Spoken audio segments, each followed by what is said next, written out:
že ako to vnímaš, že či praktizuješ denne nejakú manifestáciu, píšeš si nejaké tvoje vision boards, alebo čo vlastne ty praktikuješ na tú spirituálnu stránku veci? Ja som človek, ktorý si vie veľmi, veľmi uveriť a vie sa veľmi preniesť do sveta, kde ani nie je súčasne.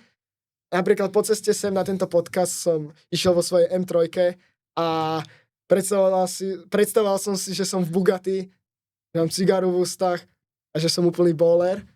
A viem si takto vymanifestovať takmer čokoľvek.